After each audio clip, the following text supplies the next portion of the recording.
Hello everyone, and welcome back to our new video. Well, Garmin Connect opens for 1 second and then closes. So in today's small tutorial, we're gonna go how to actually fix this app keeps crashing in Garmin Connect app in 2026. Fast and easy as usual. Let's get started.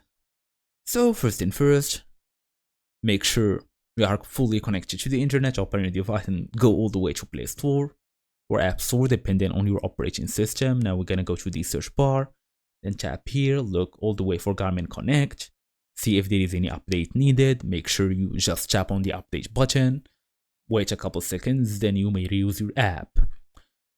Then basically after doing so, go and force quit the app, then restart your phone completely.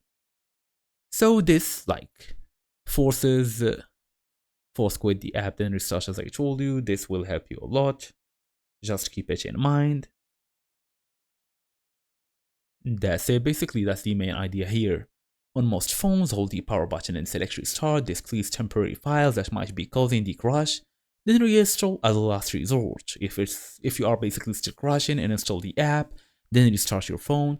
Reinstall from the app store. Your data is safe in the cloud. You just need to log back in. You shouldn't worry about it. It's totally alright. So make sure basically everything is looking good. So for example, we're gonna go open Garmin Connect, see if it's fully working.